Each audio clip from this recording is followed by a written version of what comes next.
It's time for the news review segment. We've assembled the right guests. We're going to ask them relevant questions and bring you some good perspective to some of the topical issues in the media space. The Honorable Lante Vanderpuye is here. He's the National Coordinator for the District Road Improvement Project, that's DRIP. And then we have the former Member of Parliament for Okaikwe North, Issa Fusini, the Honorable Fusini Issa, the Honorable Fusini Issa. So I have two honorables here who have served this nation in the August House of Parliament. Now they are statesmen. But still very active, of course. Still very active. Gentlemen, good morning and thank you for joining us. Good morning, Anna. You're welcome. It's good to have you. Senior. We'll see how the discourse goes. Today we have two ex-parliamentarians here, so it promises to be interesting. But you are invited to join us with your comments, your thoughts and your contributions via the WhatsApp number on your screens. We're live on socials, YouTube and Facebook. We are very active on Instagram. We're engaging on X, and you can enjoy some video content from ChannelOne TV on TikTok as well.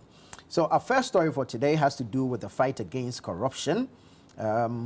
This time from the quarters of CHRAJ, the Commission for Human Rights and Administrative Justice, and it has to do with the former Commissioner General of the Ghana Revenue Authority, Reverend Dr.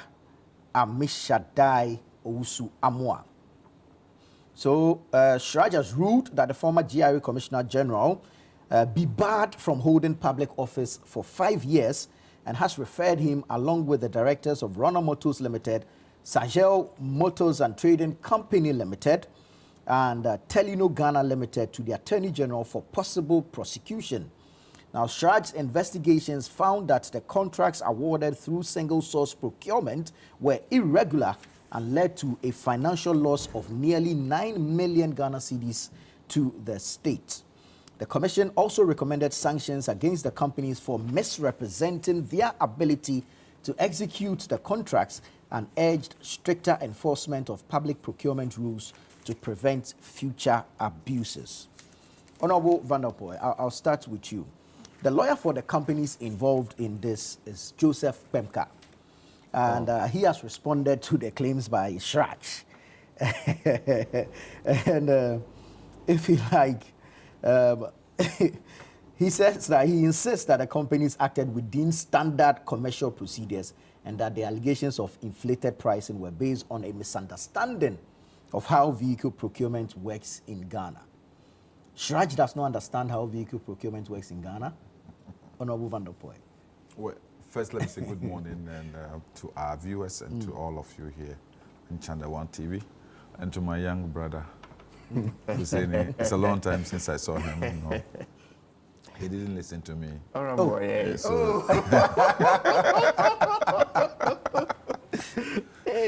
He didn't listen to me. It's good. He's a brother. Let's put politics aside. He's a brother. You know, somebody I've admired before, and before he came into politics. So we still hold that cherished friendship. The SML deal, right from day one, I remember very well before the deal was constructed, Imani came out with a very lengthy diagnosis of the deal and raised serious objections to it. They felt that this deal was virtually being cooked for someone to benefit from the government through corrupt deal. Because they felt that the duty that SML was going to offer was already being offered in a much more structured and official public space. And they felt that this private institution was just being crafted and to be paid money for a job that they do not deserve. And I also want to say that the issue right from day one, I thought that SML will have taken the opportunity to have a discussion to see how some of the difficult points raised by Imani and other agencies, other anti-corruption agencies will be looked at. Right. It is always the case that when there is such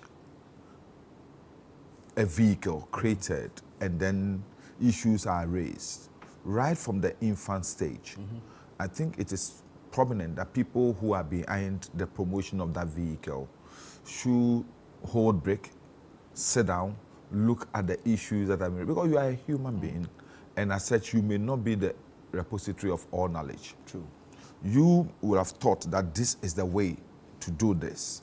But once you get a benefit of hindsight, once people raise issues and give other options, that in a way, according to money, will prevent the siphoning of public funds.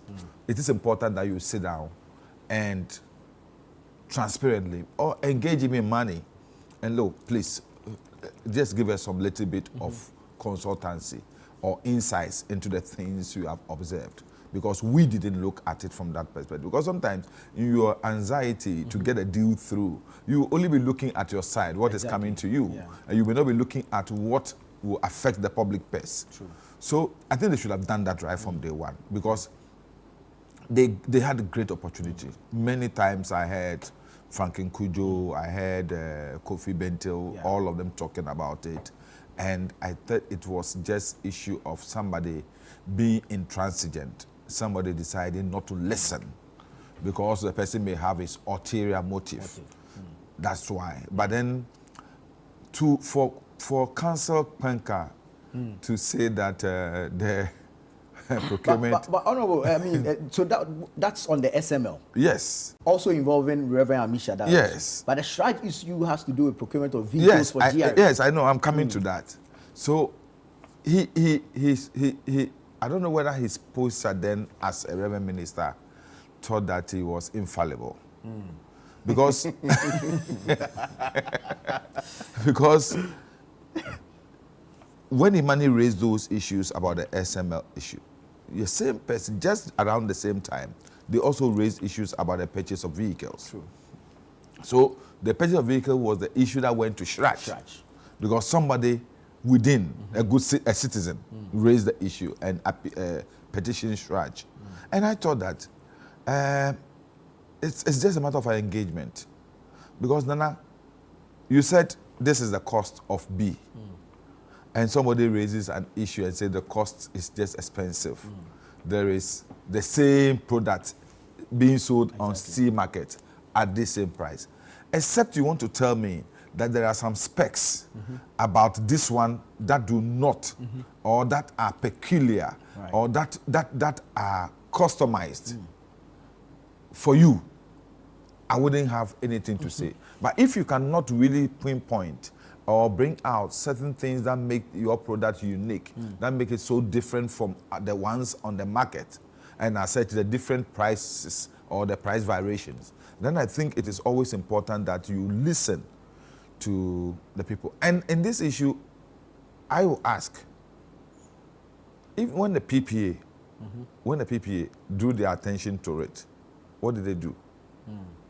And then the PPA itself, couldn't they have used their law to stop the procurement? You understand? Yeah. Because you are an authority, a very important state authority with a mandate of approving such orders. Right. And you've examined it, and you think that due diligence has not been made. I think that if PPA, under their law, hasn't got that power to stop such procurement, then we have a problem. But if they have, and I believe they so do, then I think that the people who contrived the whole agreement have a problem. Because it is not an agreement that was not right from day one talked about. Issues were raised about it. And so the public became conscious of it. And if you so became so adamant and went ahead and did it, then there was something more than what you actually wanted to do. The interest of the state was no more in play. It was your personal interest and self-aggrandizement. That is what I see. And so I'm not surprised CHRAJ has come out with it. So in all these two cases involving Reverend Amishadai, who I have a lot of respect for because of the length of time that he served in the public space, you know, then customs, GRA, and all those places. I was expecting him. He even started with the then Internal Revenue Service. You understand? So somebody who has been in that area for long. And when he rose to that level, I was expecting that I would see something different. For him, and with his clerical color, to be involved in such serious infractions, it's a problem, because if the pastors are stealing, then me and Fusini there, I don't know. I've heard the Deputy Finance Minister ask that the pastors use the same zeal they use in collecting tithes to push for payment of taxes. but I don't know. I'm worried a bit about the PPA, and if it indeed has the power, the authority it is supposed to have, or it's a puppet that is being controlled. I'll be surprised. Because even the SML deal was rejected 3 times, but still went ahead. That's my worry. That's what I'm asking. If they so have that authority in their law, then I think that either they were negligent and they do not exercise the mandate the Constitution and the country, our laws have given them, or there was so much impunity around the time that to hell with PPA. No, you understand that attitude to hell with PPA, and it's something that I think that we should all look at seriously, because when we have institutions as politicians, we have state institutions, people who have been given the responsibility to guard against abuses and infractions like this, and we make them moribund, we make them incapable of biting, or doing what they are supposed to do, then we are creating a fertile ground for people to abuse the system, corrupt the system, and benefit thereof.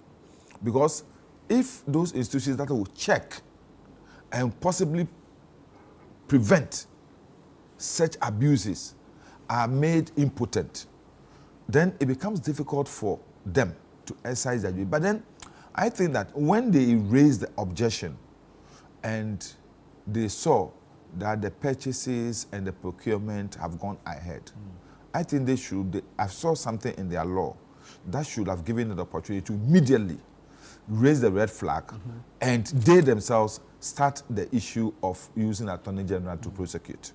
Right. But I think they were negligent. And I thought that was the environment that existed at the time. That was the environment that existed at the time. You know, I don't know whether we are discussing PDS, but you know PDS also went through the same character. Exactly. People raised objections, people raised issues about it, and still it went ahead. So it's maybe the impunity of the time allowed people to flourish in their corruption, allowed people to do what they want, neglecting advice, throwing away state institutions that have been created to prevent certain things. And I think it's if today Reverend Amishadai of all people is being asked to refund or pay back or to be prosecuted on this amount of money, then I think we have a problem. Very well, very well. Inusah. Thank you, Nana, and a good morning to you, a good morning to my senior. And I mean, we looked up to him. It's good that that's in our letters although you didn't take his advice. Oh, you see, advice is also advisory, so you can also.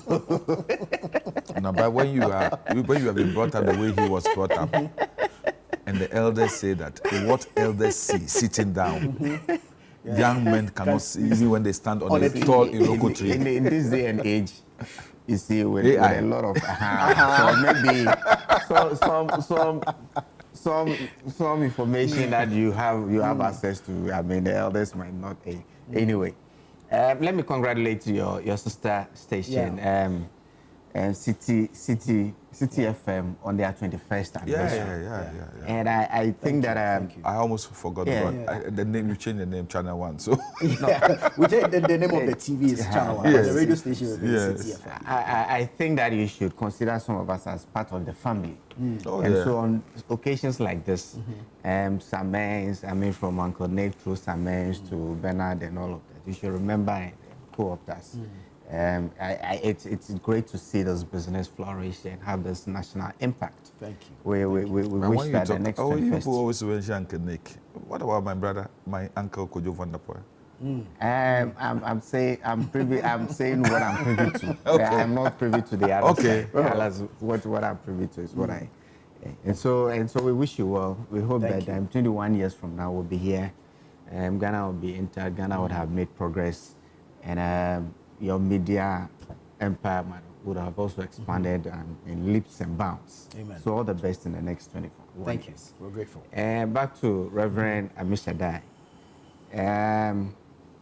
You see, as a country, as a society, we learn from our experiences in the past, and as a living society, we try to evolve and to get better.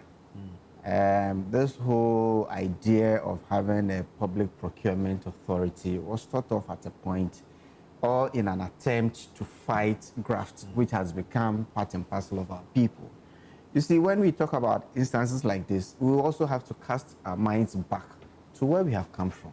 I mean, I grew up in the 80s, so we saw the Kalabules, we saw the Kanyayais, we saw them, not just read, we saw how things evolved, even back in 79, how, public or justice had also, all of this. And so it was appropriate that within the evolution, there's a framework to take care of aspects of our lives. And those, as part of the evolution, public procurement it was a very sensitive thing. People enriching themselves on, in fact, sometimes you see some procurement documents, some pricing given to specific things, and sometimes it's kind of worrying. So this authority was put through, it's a whole framework with a backing of an act and all of that. And so you expect that we play within the framework. But human as we are, there's always a whole temptation and all of that. I won't sit here and declare that the fact that CHRAJ has come out with all these findings, it's an outcome of a process that CHRAJ undertook. Reverend Amishadai, like Senior said, it's been around for a while. Quite an experienced public servant. Rising to the level of Commissioner General. It's very significant. It's an experience. I recollect my time in Parliament, him coming to our finance committee and we having interactions. A very experienced man. And it's good that we also don't give judgments when people have not had their time in court. I'm not a lawyer though, but they hold the autem patem principle of natural justice very high. And I think as a community, as a society, we should also go by. It's good that after CHRAJ has come out with these findings, and it's whatever action it thinks has to be taken. Reverend Amishadai still has a day in court to what his lawyer, Honorable Penka, is saying. If they found we that don't know the if processes... Honorable Penka is representing Reverend Amishadai. What we know is that he's representing the companies cited. The companies cited. He's He's thinking that on the side of the private companies, if you said you want to buy this pen, per the act, there's a process. You get a number of people to bid, and based on some matrices, how you select. All of this has to be verifiable, and it has to be consistent. Has to be reliable per the act, such that a decision that you are going to take in that circumstances will not be very different from a decision that I would take faced with the same circumstances per the framework that we are dealing in. And so if he also, within the whole circumstance, takes a different decision, means that the whole framework lacks that consistency, that verifiability, all those matrices, and so then there's a problem. And when there's a problem, for me, I think that the ultimate, the law courts. If somebody thinks that this whole process is falling short of a certain requirement, I mean, the act is there for us. And so some of these things, I think that we should allow the processes to happen. We should allow people to have the opportunity to respond to some of these things. What I find very difficult is the public prosecution of some of these matters, even before people get an opportunity to respond. And it's a growing phenomenon which is quite worrying to me and to a lot of Ghanaians, where there's a public discussion of an issue already before you get to answer whatever allegations are against you. The public is formed an opinion. I mean, you have been prosecuted even before the case actually starts in court. And I think that is something that is worrying. We should be able to give people the opportunity to respond to some of these allegations. We should be able to see some of these allegations go through the processes. And for me, the ultimate is a legal framework that we have all agreed that under the 1992 Constitution, this is going to be the ultimate. Because I still hold the fact that, look, we are in dangerous times, in a regime that has found it prudent to, one, remove the Chief Justice, two, make so many appointments to the Supreme Court, Appeals Court. The High Court is done with. You see, between me and you, between me and my senior here, when we have issues, the ultimate or the final arbiter is a court. And so when, before elections, we heard the NDC say severally that, oh, and 5-2, and now 5-0, and all of that, and a unanimous FC, and that when we come into power, we will make sure this changes. And we are, that is exactly this what table we you are are saying. shaking. This invitation you are sending exactly to what we have seen in the last 10 months. It's frightening. Now, it is frightening to me. Today, I won't sit here and castigate or cast any slur on a legal system. That is not of me. I think that we should hold that in sacrosanct. I mean, we should not be able to say things like that against a system that we all would finally,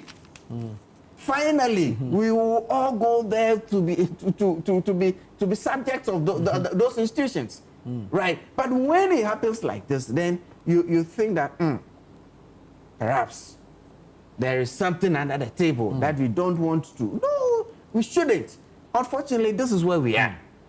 There are so many other allegations of corruption against appointees of the previous government.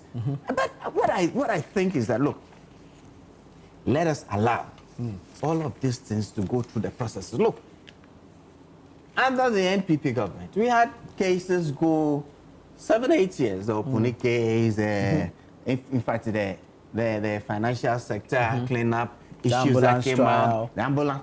They went the whole length until somebody like our current finance minister, I mean, the court ruled on him. That's fine. Yeah, that's fine. Let's allow some of this. Opuni case went for. But they were all matters of national interest, so they were in the public. Certainly. Just as this one. They would, but in this day and age, sometimes when you see or you listen to the Attorney General, you listen to some of the commentary that is coming. I think there's a preconception that this. In fact, they work from the end to the beginning. They work from the answer to the question. Based on the investigations he has done, and he's convinced. I mean, I have no qualms with that. I have no qualms with that. If CHRAJ went through the processes and they have come out with it, there, so be it. Clearly, CHRAJ must have engaged Reverend Amishadai. Oh, certainly. The good thing is that it is a decision by CHRAJ. Based on its findings. Based on its findings. If Reverend Amishadai and his legal counsel, if Honorable Penka and his clients find that there is some shortfall, they have their day in court, and that's good. That's why CHRAJ has actually recommended to the AG to prosecute them. That is what the society that we all want to support. But ultimately, that court that we are resorting to should also be an institution that we all have ultimate confidence in, without any shroud of any me going there and not getting justice. That should be guaranteed. But given what is transpired in the last 10 months, Ewa, as against the last 8 years? in the last 8 years, all the allegations that came through, appointments to the Supreme Court, supposed unanimous FC and all of that, the people who were on the other side shouting at the top of their voices, oh, the courts have been packed by the NPP, the courts are NPP biased and all of that. So they have come to undo what they presumed was the situation. And this is what we see. I mean, the removal of the Supreme, the Chief Justice, for me, still remains a huge matter. It still remains a huge matter for me because of circumstances. When for what? The administrative duties of the Chief Justice in realigning staff within the judicial service. What for expenses and I sat on one platform and I said, and my aim is that, look, if you talking about this, I recollect at the time there was a similar incident that had happened at Cocoa Board. I mean, in fact, it was on this platform that the Cocoa Board matter had come up. Some deputies and some directors had been realigned and some all of that. It happens so much, especially with our security service. So sometimes it's even funny within our security service when senior people are taken to workshops and tailoring shops and all of that just to make them feel that, look, yes, so we are in power and all of that. I mean, these are things that we could do better. We could get better at as a country. But you see, when based on such matters, we deem it fit to remove the head of the judiciary, which is an arm of government. An arm of government. I dare say, and I've said it, that if you scrutinize the other heads of the two other arms of government based on such allegations, I'm not sure that it will end as well. Well, Honorable Vanderpuye, and then let's tie it into the PDS. Oh, that's why when you were speaking, I was quiet. Let's tie it into the PDS. You see, the interesting thing is that I'm happy my brother started on a very, very good tangent. This country has a history. And we all decided that the past has been so bitter, so we want to chart a different path with democratic governance. And we didn't want a repeat of those things we saw in the past. True. And I said, this democracy to be able to survive and prevent the occurrence of those bitter pasts, institutions have been created to safeguard the interests of the people. And that is one of it. CHRAJ, public procurement, and others. So, either two, people did not have confidence in public procurement processes. Like my brother said, the Kalabule and things were order of the day. Yeah. Public servants were buying things anyhow. There were no processes to go through auditing, and all. So, today, if we've all created an institution that will safeguard the interests of the people as far as procurement processes are concerned, to the extent that under President Akufo-Addo's regime, he even created a ministry and gave out a minister to be responsible for that. Yeah.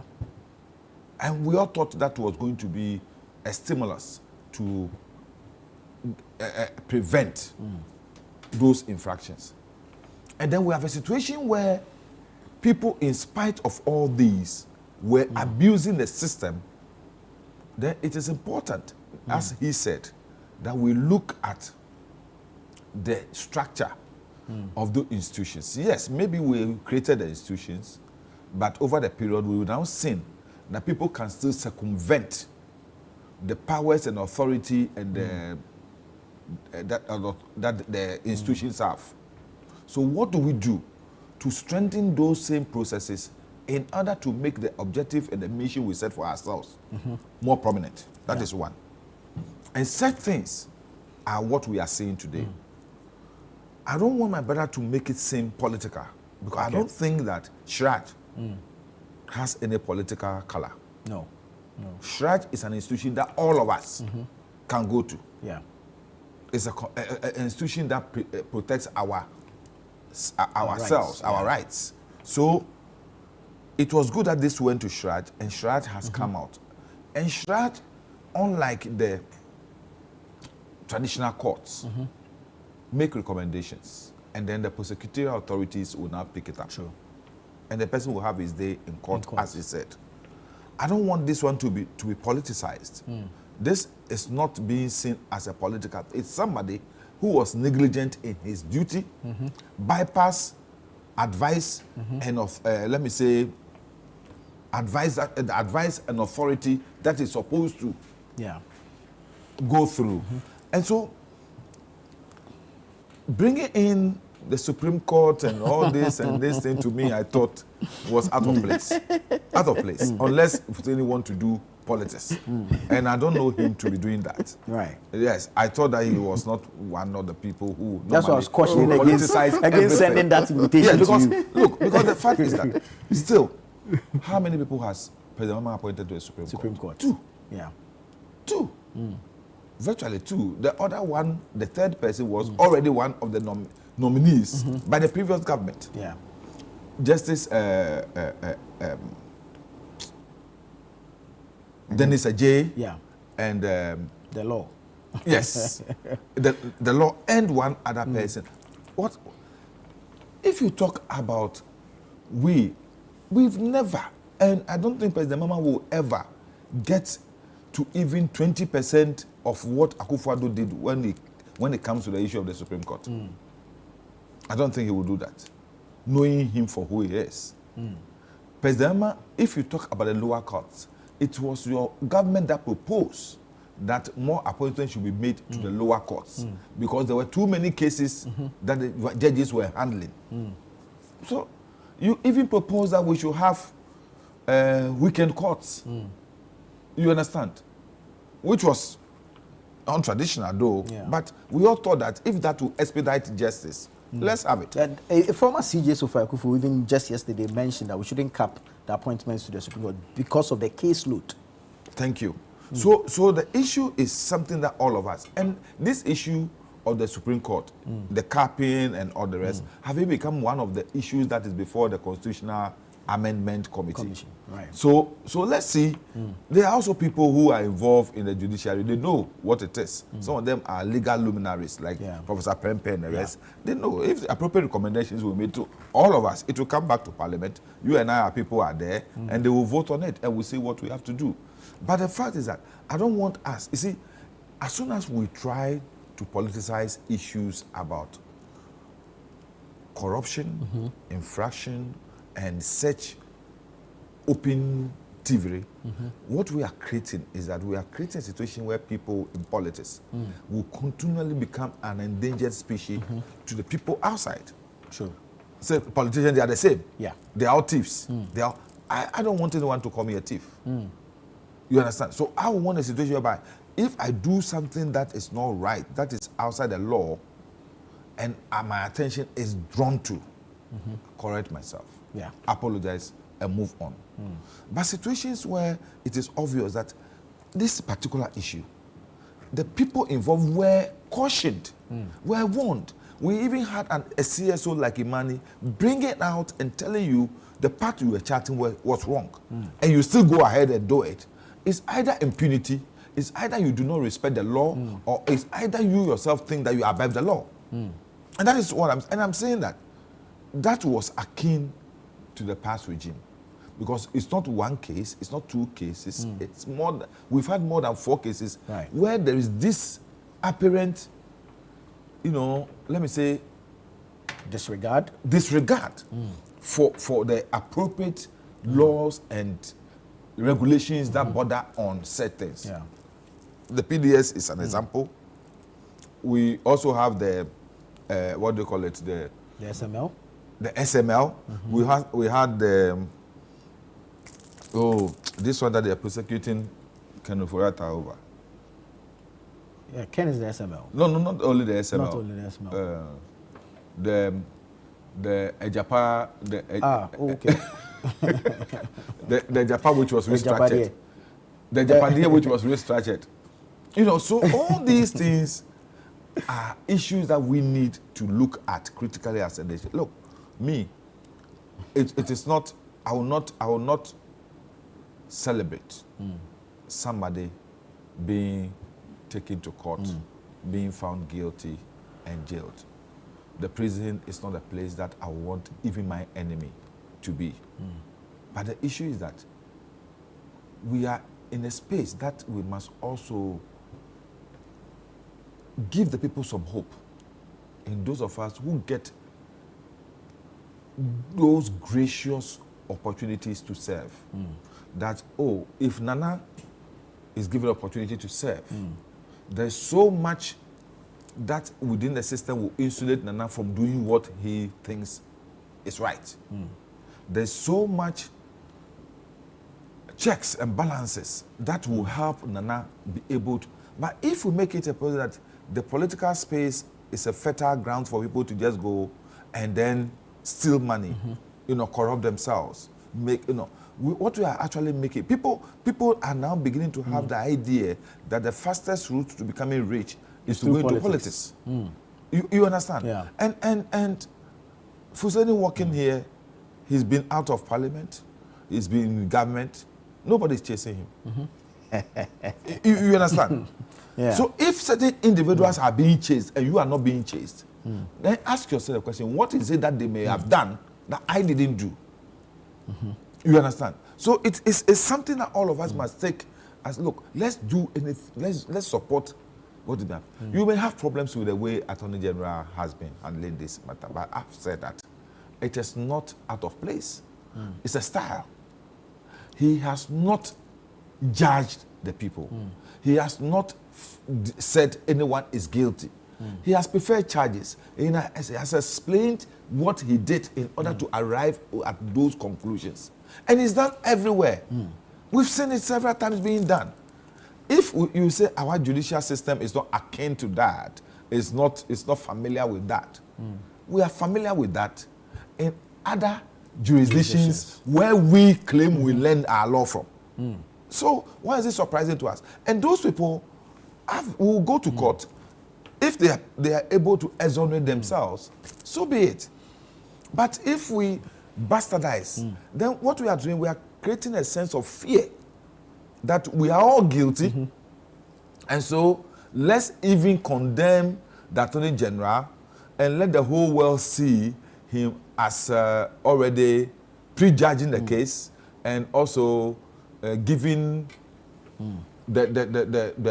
or setting agenda for the judiciary to find us guilty. Right. I'm not sure if we line all MPP people tomorrow, all those who serving the previous government to the court tomorrow, we shall get all of them being found guilty. No. Unless Fusini want to tell me something that I do not know, or he had a character that I would want, that I didn't know him of, because I know, like me, we are all Zongo boys, and we Zongo boys. That's why one Zongo boy is involved in something that I'm surprised, because we Zongo boys, we are not used to this. When I look at the buffer stock thing, I say, Yaro Gakuma, Yaro Zongone. Yaro Zongone. I don't think Fusini will do that. I don't think I will do that.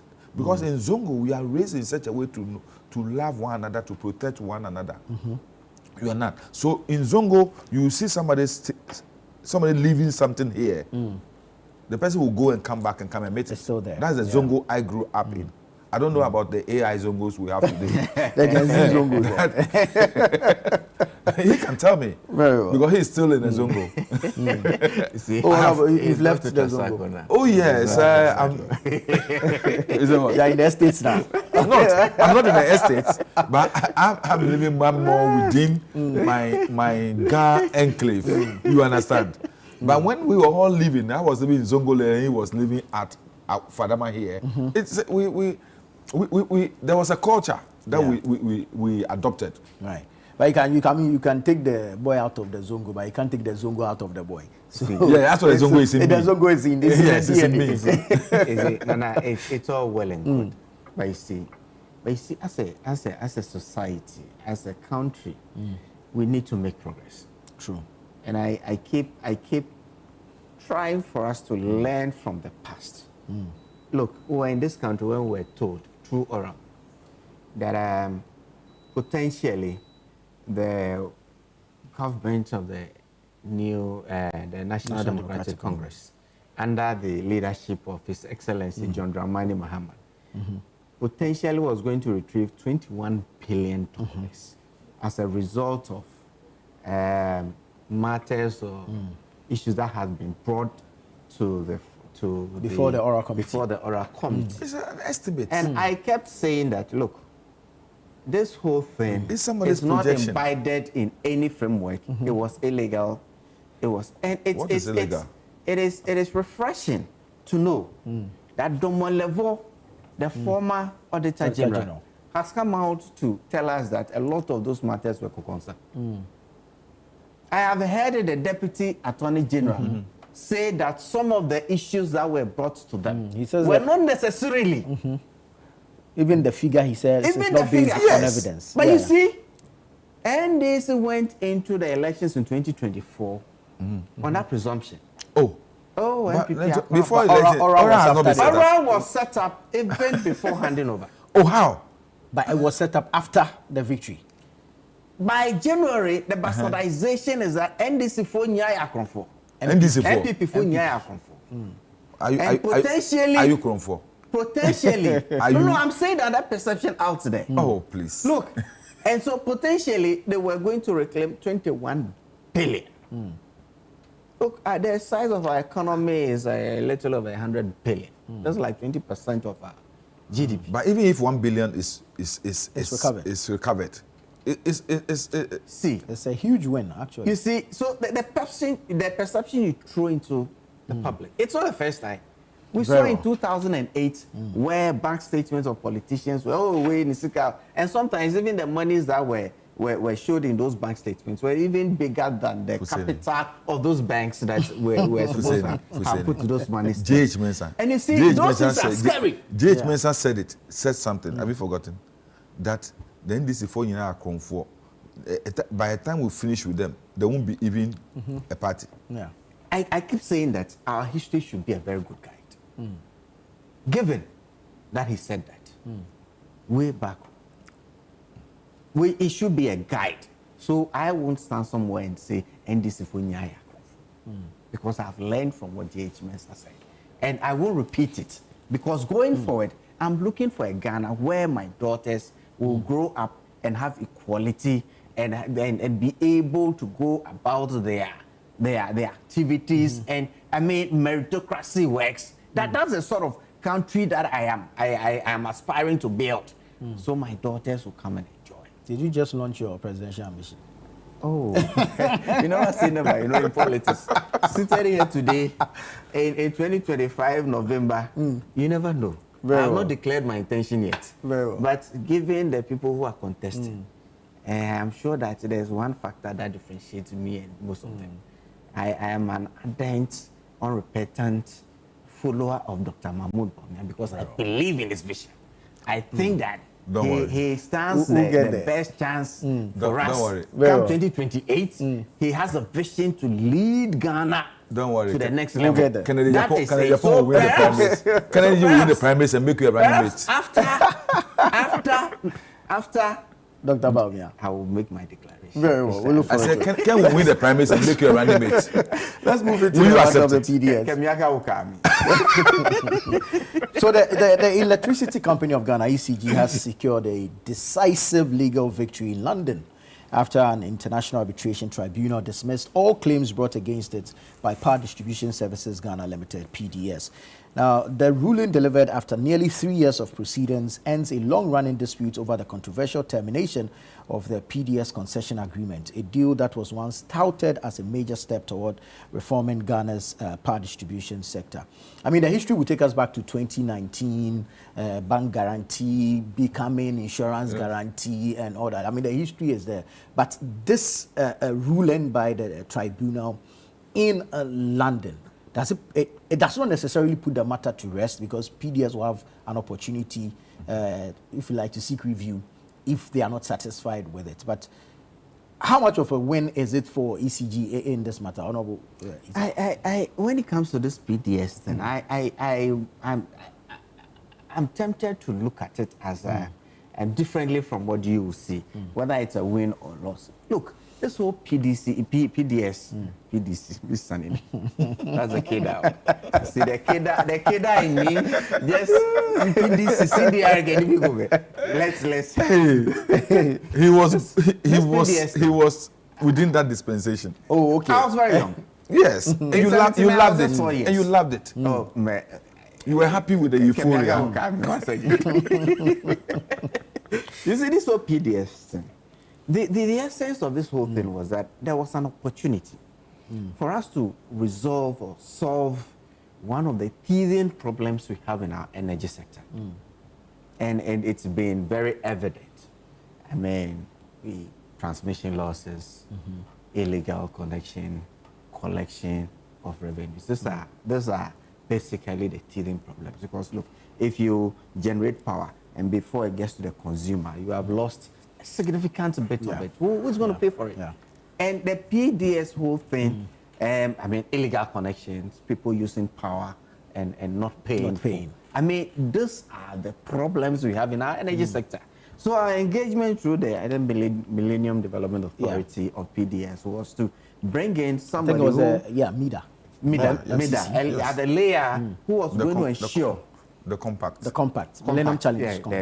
The challenge. We're going to bring somebody at a layer that was going to ensure that, one, what we sell to consumers is being able to collect. And once you make that collection, you'll be able to invest appropriately into infrastructure. This whole transmission losses, illegal technology we are using will be advanced. And I think that within the process, there was some sort of guarantee that had to be brought. I mean, the relationship had been consummated, PDS started working, only for the government to realize at a point that that guarantee was not to a level that was supposed to be per the agreement. And so we pulled the plug. And since then, it's been back and forth and all of that. And a couple of days ago, I heard one of my former colleagues in Parliament, Japan Mesa, saying that the collections of PDS were still in some account somewhere in a particular bank awaiting the outcome of all these proceedings. I'm thinking that it is good that unless there is some progress in that front for us to be able to be finishing. But as to whether it's a win for ECG, a loss. Look, post PDS involvement in this whole sector, I recollect that over time, collections by ECG is gone up significantly. I have heard the figures in the past. I don't have the figures now. You see, it's gone up significantly. Was it a result of some initiative PDS introduced within the system that ECG has been able to build on? Is it a case that ECG now thinks that they have a sort of challenge from the other a possible private sector involvement in the sector, so they will have to be more efficient? Look, whatever arrangements the New Patriotic Party under the leadership of Nana wanted to put in place, it's not very different. A couple of months ago, I think earlier this year, the government brought out some modalities to privatize ECG. And the arrangement there was not very different from what we intended to do with the involvement of PDS. Because we have seen that, look, these are the teething problems. And if over time we have not been able to resolve this matter through the age-old electricity company of Ghana, then there's a need to look at the private sector. That's fine. If I look at some of the issues that we've been involved in with the ECG containers, procurement issues within ECG, in fact, the treatment of forex within ECG, these are all matters that we need to be able to put a stamp on. But sometimes, just like the way we as a people have also become acclimatized, the interest in there is also so look, if we are able to finish up with this whole PDS processes, I am sure, being a private sector led, they will also want to have their day in court. I mean, they say from what I'm reading, they are studying what the arbiter brought up, and their lawyers are studying it. If it's acceptable by them, if there's some resolution, let us move forward. Right. But essentially, everybody should know that the arrangement of bringing PDS on board to be able to solve the teething problems of transmission losses, of illegal connections, of collection, of us producing power denominated in dollars, collection in cities, the forex transmission, and all of that. It is not different from what the NDC government is also trying to do with the same ECG. So it's all for the good of us trying to be more efficient in the sector. So we get done with all this debts in the system that Lante and his people are going to worry about in the next couple of years. But as consumers in Ghana, I always want my lights to be on.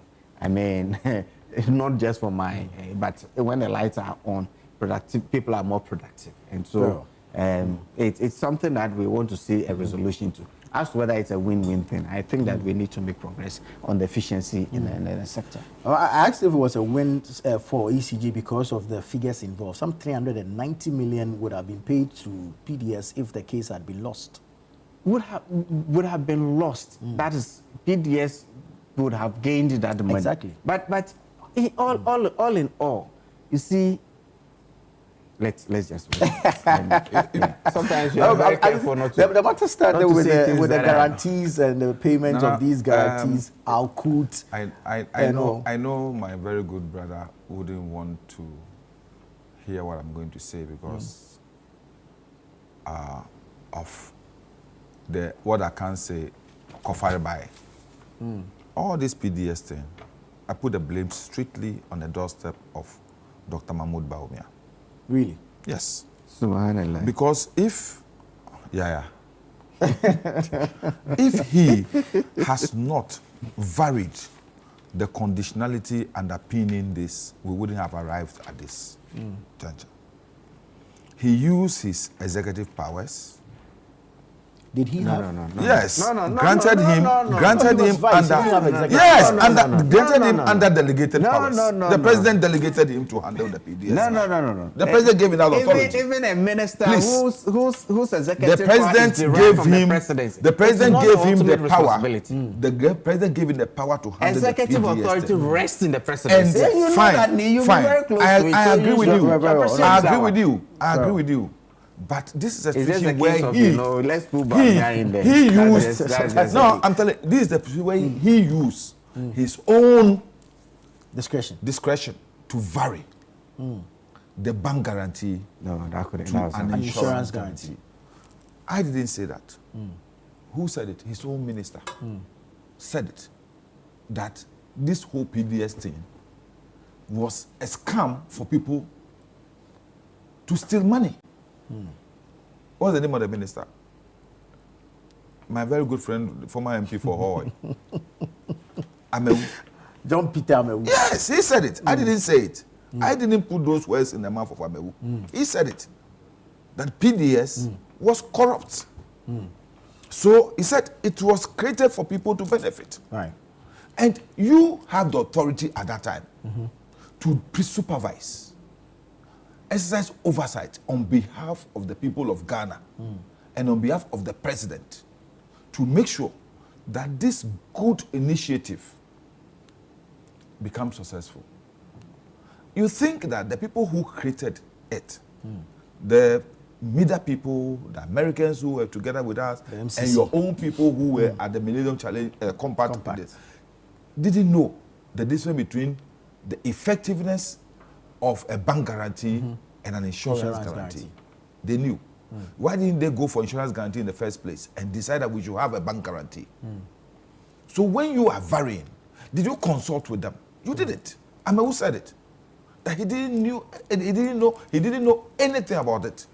All that he saw was that the condition has been changed from a bank guarantee to an insurance guarantee. Honorable, please hold on for me. Let me take a quick break here. When we come back, we'll get into the details of the conversion of a bank guarantee into an insurance guarantee. And then, of course, the investigations in Qatar and the subsequent trial in London. Stay with us. This is the News Review segment on Breakfast Daily. We'll be right back. All right, thank you for staying with us. This is Breakfast Daily. You're watching the News Review segment. We're having a conversation regarding the legal battle between the ECG and PDS Ghana. The ruling of the court, the Honorable Lante Vanderpuye has the floor now. Issues of bank guarantees becoming insurance guarantees. PDS claiming they had fulfilled all preconditions through Al-Qut. Investigations revealing that indeed were forged documents, government suspending the contract, subsequently terminating same. Honorable Vanderpuye. Yeah, you see, the whole PDS thing, as I said, Amewu himself said, was a scam. If you look at the way the board of directors was even constructed, where we had somebody, a barbering shop guy, who barbers the hair of somebody close to the president, all of a sudden becoming, you know. No, you know, the role played by the president's family in the whole structure of the PDS against. Once upon a time, I was ever about. No, I'm not saying Barbers. I'm not saying Barbers. I mean, no disrespect to Barbers. No disrespect to Barbers. That particular barber who barbers the hair. Who knows? Maybe I have a barbering shop. Who makes me a barber? You see, I'm into the business of barbering. So the fact that I am associated with the act of barbering. You see me in an investment bank environment doesn't mean that I don't belong. No, I'm not saying that. I'm talking about the fact that person barbers somebody very close to the president, and the one is the same person who is structuring the whole thing.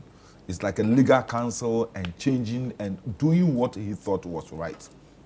You see, my problem with it, as I said, the PDS was an opportunity for us to be able to bring the problems Fusini use feeding, I would say structural problems of ECG. You address them once and for all. And we had opportunity where people are giving us money, free money, to be able to build our own capacity to make our institution better. And we lost it. We lost it. And the whole thing was like a mirage. All of us said, we don't know what to do. We don't know how it happened. We don't know the thing. And I was happy when the government itself came to the conclusion that, look, this whole thing must be stopped. Yeah. So it was stopped. And then, surprisingly, I heard that PDS are rather making demands on us when they have virtually for a year collected our revenue, collected monies that belong to ECG, and now they turn around and say they are making demands on us, and they sought to go on arbitration to seek justice. I am happy that there has been some finality as far as that arbitration is concerned, but after arbitration they still have opportunity to seek further reliefs if they so have. But I will advise them that the best thing for us to do to bring this to a closure is to pay back all our monies they collected on behalf of the ECG, and then apologize to all of us that they wanted to help. Unfortunately, they couldn't do it the way so that we go. But then I will want to say here that we should not allow this just to go, even though we are learning from the mistakes that they conduct. People who contrive to the reason why they contrive to make us lose, because we lost as a country. We lost because of how we handled this, the next compact where we were supposed to benefit from, we didn't. We didn't. Yeah. And people are crying on President Mama now to go and beg again. And it doesn't sit well with my conscience that you'll be giving something, you mess it up, and now you are going back to the same person and say, you gave me, I messed it up, so give me another one. I don't think even Trump will listen to us, you know.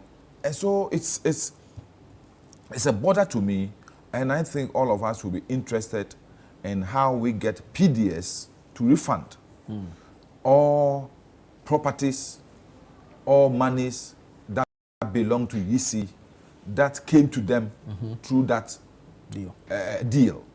It wasn't good, and I think every individual who was involved in it should be made to face the law. Right. We cannot just allow it to go. We say they should refund and they refunded and they go away. No. But I will still insist, against the wish of my brother Fusini, that I hold Dr. Mahmoud Bawumia liable for it. Because if he had not abused his prerogative to change the bank guarantee to insurance guarantee, the people wouldn't have had the leeway, they wouldn't have had the route to do what they did. Because he made it so easy for them to do what they did. All right. You see, essentially, a question then that we need to ask, did PDS do anything essentially wrong? And you see, from where I sit, bank guarantee, insurance guarantee, those are instruments that are created with particular features. And given that what Nee say, given what Nee say, these are structures that are created. Look, I can create an instrument with one name, but give it features that will be very close to another.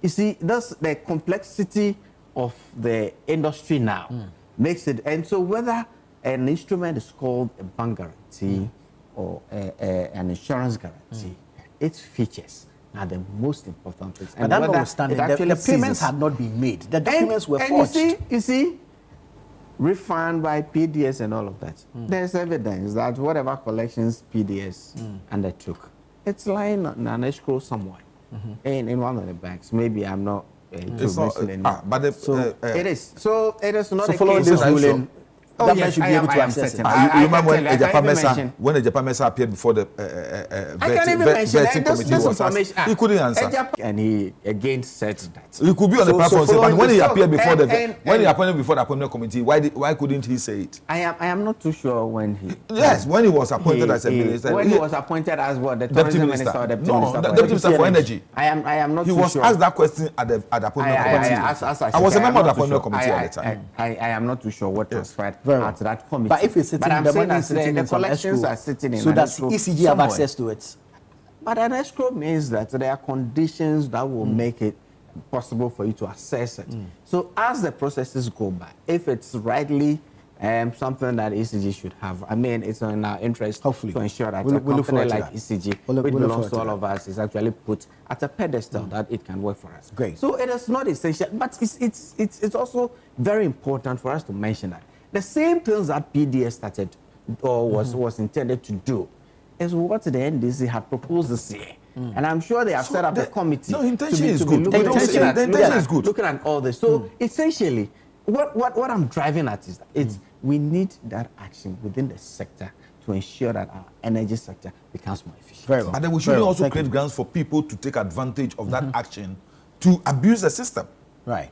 Right, very well. Let's move into the fight against illegal mining. The NIMOS had a team somewhere in Fidium. Team was attacked by a mob, which mob we are told allegedly was incited by a member of parliament. This member of parliament has been invited by the CID, subsequently arraigned and granted 150,000 bail. A number of organizations are putting pressure to bear on the authorities to expedite the investigations into this matter. We've even had the Coalition Against Illegal Mining call on the president for an independent probe on this matter. Honorable Vanderpuye, your thoughts? And the alleged involvement of a sitting member of parliament how the speaker himself has dealt with the matter, Yeah. asked that the clerk assist the police in its investigations and all. First, let me say the whole thing was unfortunate. I feel sad for my colleague, member of parliament, and also as my son. I've taken him as a son, as a young boy. He was at the wrong place at the wrong time. The reason being that, Fusini sitting here, all of us were members of parliament. I remember very well, once I was driving through his constituency, I saw something. I called him. Right. That's what we do. You know, I had left the place about 4 days before. Okay. Oh, okay. Yes, I was there on my morning train. Right. So I even interacted with this member of parliament who had previously, 3 days before, assisted us to arrest people involved in Galamsey. Okay. And we DRIP provided our low bed for the evacuation of the excavators to the district assembly at Esutifi North, Kenya. Right. This, because he has a relationship with Newmont. Newmont is situated in this. So he's one of the people who Newmont have been using. They've opened their half of North Mine. Yes. Yeah. At Tertiary, Afisipa. One of the people that the Newmont have been using to fight and to do community engagement on Galamsey. So he is the least person I would expect to be involved in such a matter. But I know what happened because I went there. The regional minister and the district assembly requested that they will want to use the DRIP equipment to clear a land that they've secured for the building of a psychiatric hospital. There's no psychiatric hospital within that area. Okay, this hospital will come with a training school? Yes. Right. Yes. This is the Bonswaso forest area? Yes. Right. So I went to Agenda Kenya. 111. So we drove there to see. And I saw that particular distance. They say they call it leaching. They dig something like a pit. Okay. And then they put some polythenes and things in it. And then they go and collect the tailings from the mining companies. Okay. And then they use cyanide to wash. You understand? Yeah. And according to them, there are even more gold deposits in those ones than the ones that the mining companies, the process they use to get the gold. You know, so that site, the regional minister decided, together with this MP, to close down those things by choosing that site. Okay. And this is a place that is just, let me say, about 50 meters between Kenya and FDM. Okay. You understand? You know, they share a boundary. Yeah. FDM is in Esutifi South. South. And then Kenya is in Esutifi North. This MP was going to a funeral in Achirensia. Okay. The NIMOS team, it was not really the anti-Galamsey team, but this is a detachment of the NIMOS team going to look at a place that they will site their camp. Okay. To check. So recce. They are going to do a recce. They call it reconnaissance, to do some work. To be frank with you, I went through the whole of Ahafo and also parts of Ashanti. And I want to set up for NIMOS. Wow.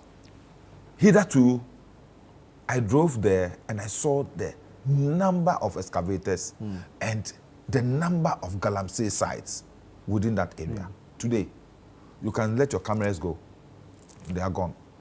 I don't know whether they are now in the forest itself. But you won't see any activity of Galamsey within that area. So according to the Kendall, they now want to pitch camp within the enclave to sustain the gains they have made in the area. Because what they are saying in the past is that when they move out, the people come back. But this one, so they want to be there, they want to have a detachment there. So the MP was going to a funeral in Achirensia. So you can't go to Achirensia without passing through Fidiem. So when he got there, he saw this action. You understand? And so normally with MPs, it doesn't matter whether it is your jurisdiction. You can't bypass certain things. Fusini is here, he will testify. So he stopped. And he inquired what was happening. And then he had an interaction with us. He said, so he called Honorable Colin Zada, whose constituency it is. there is. And then Colin Zada said, let me talk to the military people on your phone. So he did.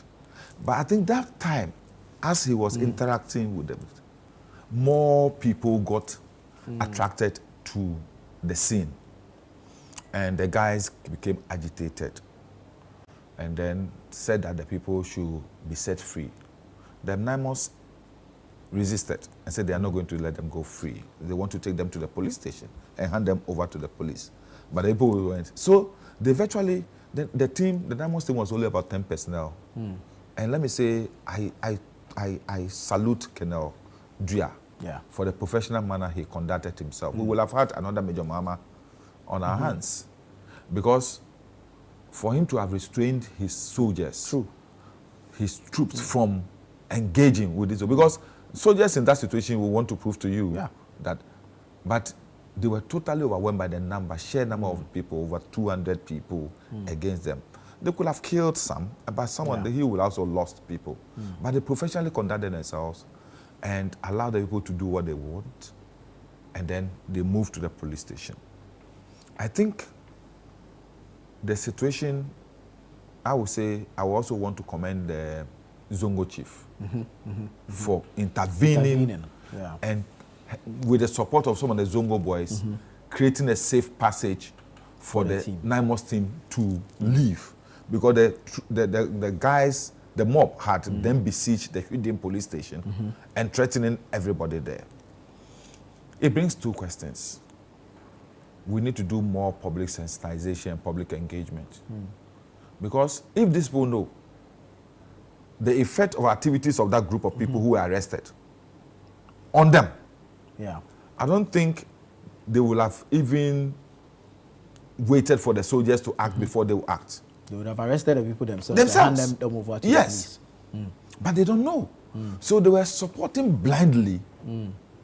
The people will call them, oh, they were arrested by police or soldiers, so let's go and support, and then, so that is something we must intensify our education and the public engagement on the effects. You know, last time I said here that we are not using the right communication strategy in all this. Let's go out there and let the citizens know the effect of the Galamseyers on their lives as a people, on the lives of the future generation.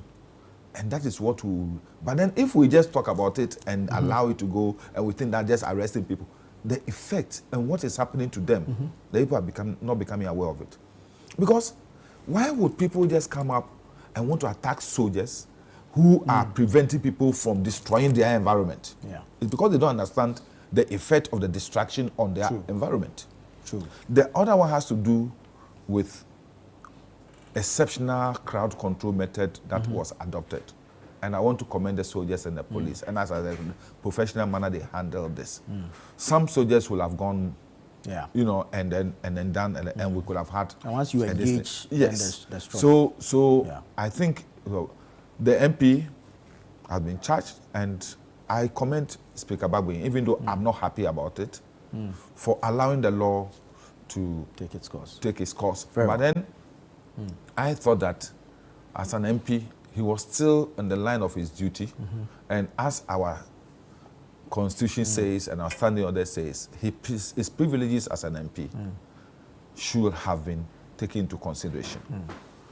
Right. If he's been charged and been granted bail, what I would say is that the account say,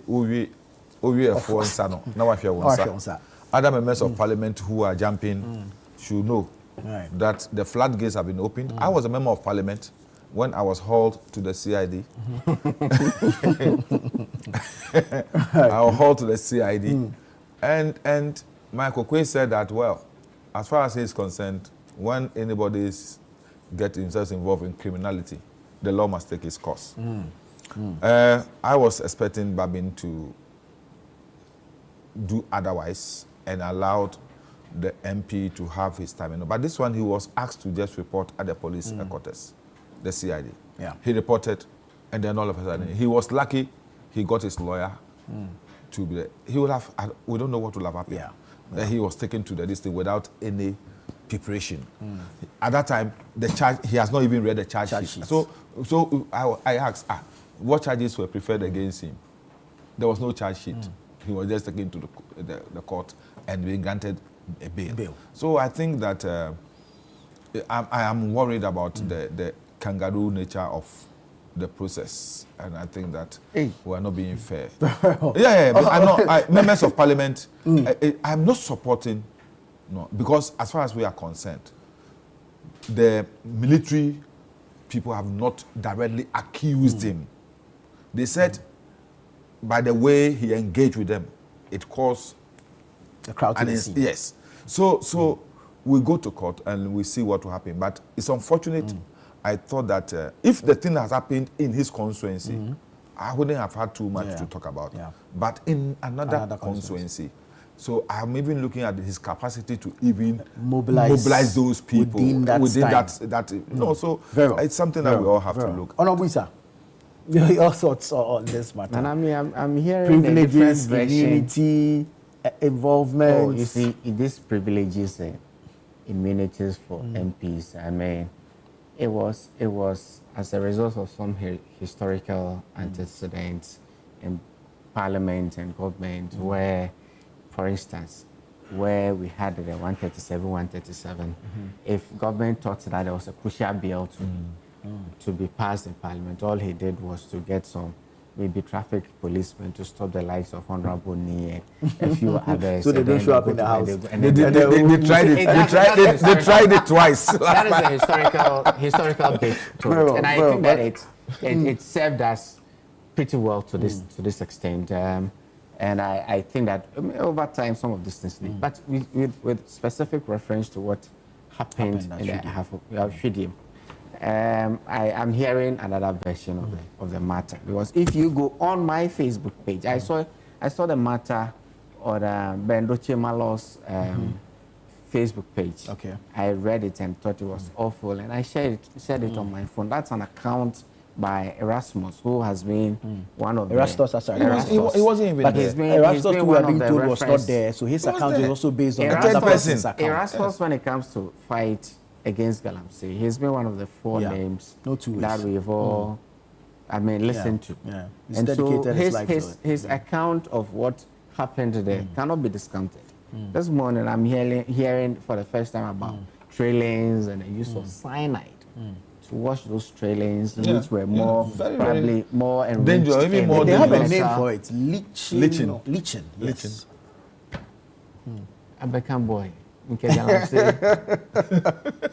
The problem is that the energy with which members of this government used to talk about Galamsey prior to the elections and how they are posted today, it pains me. Look, I have a classmate who, on a year group classmate from Pesek, came up to say, that this one we deceived you people. In fact, in his own words, you people allowed yourself to be pushed there. I mean, given how the NDC, including President Mahama, felt and what they said about Galamsey, you would expect that 10 months into their governance would have made significant gains. We have made significant gains. I will sit here and still say that it's a multifaceted thing. It requires a multi-sectorial approach to all of these things. It's a complicated thing. I'm a Ghanaian. I cannot write. But with the energy with which they said, today it saddens my heart, like when the president met the media, was saying virtually that we choose between our economy and environmental degradation. Today, he didn't say that. I'm paraphrasing. Virtually, that's what he meant. How can you paraphrase wrongly? Virtually, that's what he said. Your deduction is wrong. Our gold production today has increased from 80 to 130. Obviously, this is as a result of increased illegal activity. No. The gold reserves. No. Our gold reserves is grown. Today we have gold board. Last time I checked, they are now doing jewelry as if PMMC never existed.